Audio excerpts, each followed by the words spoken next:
All right, hello and welcome to Hops and Bros. This week, it's a very different episode considering I'm going to be holding the camera for the whole episode. Chris, you're in the studio? I'm in studio right now. Now this week, Session IPAs. Woohoo! Session IPA. Woo! Party time. Oh, forgot. For an open window on the crowded world, Max and Chris from Hops and Hops and welcome to Hops and Bros. Yeah. All right, so summertime is back, and in the last couple of years, the percentage in the beer has been going down in a lot of different styles. People are actually looking for quality over quantity, but by doing so in quantities. So they don't want to get hammered with one beer. They want to be able to try as many beers as they can. Exactly, man. That's what I'm looking for every single time going to the beer store. Exactly.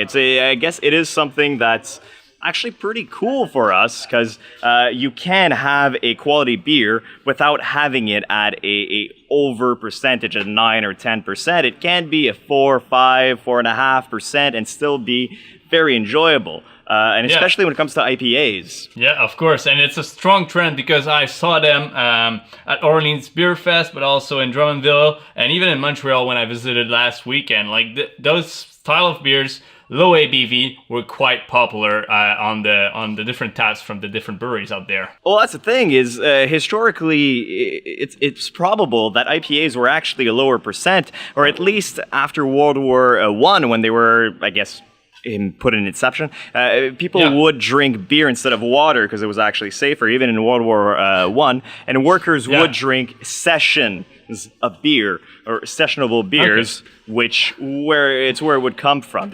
Right after World War I have a stat that in September 1994, so World War II, when Allied forces from United States came along the shores of Europe, session like IPAs were clocking in, like we were talking historically, like someone did the full research, clock in at 3% around like 31 IBUs back at World War II.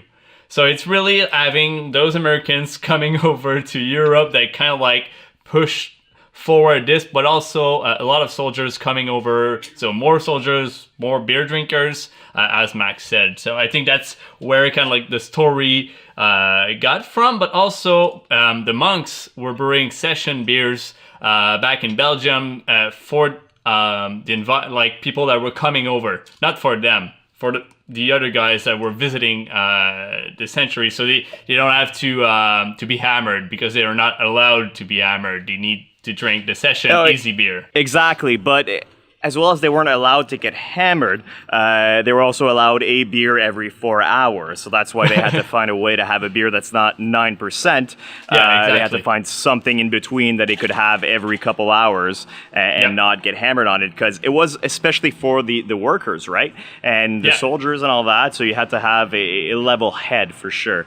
Exactly. Now, where was I going? Oh, yeah, and the reason why we call it session, because there's different beers that are called sessions. It's a sessionable beer, meaning just lower ABV, basically. Do you have some insight on how to brew one, Max? Oh, it's really, it's actually quite easy. It's the same thing as an IPA, except you just want your sugars to be a little less, so that in fermentation you don't get those 6-7%, but you do want it to be hop forward, because that's the thing with IPAs, especially with the new age IPAs.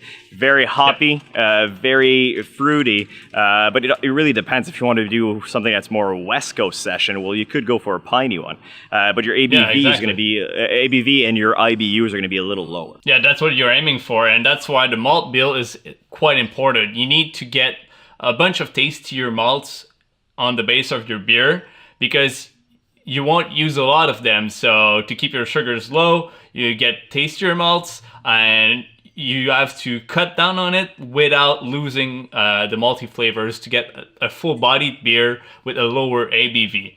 But also, so you'll still keep your crystal malt, you'll still keep your caramelized malt to be able to have those flavors, but you will also push the hoppiness a little more to be able to kind of balance out the fact that it's not as sweet as an IPA would be. Exactly, and also while you're hopping your beer, like there's a different method that I heard from other brewers on the internet. I saw that called hop bursting. I don't know if you heard about it, Max. No, not yet. I just learned about it. So basically is using a shorter amount of time of boiling and using a bunch of more hops. So you get a lot more of the hop aromas without getting a bunch of bitterness through that.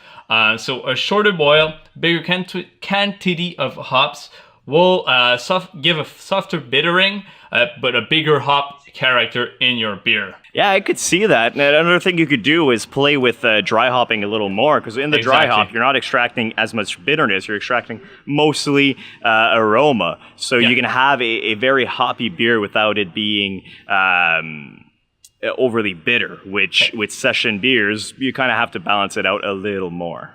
Yeah, exactly. And a lot of brewers, when they brew a session IPA, they do dry hop a lot, in detriment of losing beer quantity at the end, because they dry hop a lot into the fermenter.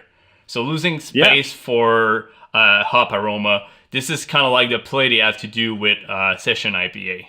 Yeah, exactly. So hopefully you learned something a little more on the session style IPAs. Can I add a little thing? Try them out. Oh, yeah, go ahead if you have anything else. It's a lot easier to do a session IPA homebrewing like you're doing right now, because you can I don't know if you guys can see. Yeah, show it off. I sure hope so. Okay, yes. And then because you guys are able to cool off the beer a lot faster than other brewers that are brewing on huge systems. Because yes, while it's cooling, it's actually still extracting some of the acids and the acids and the oils. Yeah, the acid alphas hops. from the hops. Yeah, exactly. That's why when you're brewing even out of a bigger system with a whirlpool, you got to kind of be careful, because if you do add your addition in the whirlpool, you're extracting a lot of bitterness from that. You're extracting a lot of flavors, a lot of aromas from that, one way or the other. Even though it's the whirlpool, it's not the boil, it's still boiling, right? Exactly. But yeah, sums up what I had to say about session IPAs. And seriously, it's super, super warm outside. I can't wait to just grab another one. That's why I decided to film outside. It's just so beautiful today. It's so warm and perfect for a session IPA. Exactly. Which I hope that you guys will try this summer if you haven't already. You definitely should. Yeah, there's a bunch out there on the market, either in United States, like everyone's doing one. So there's a bunch of great examples. Grab one right now. It's a good way to drink responsibly at the same time. I think it's something we don't talk a lot on the show. So do grab one if you happen to be around a good beer store that has a couple of good offerings. And as always, if you like the video, please like, subscribe, and share with your friends. Yeah, because it always helps the show to go a little bit further down the road to our path to become the best beer channel on YouTube. Definitely. Cheers, guys. That sounded super cheesy.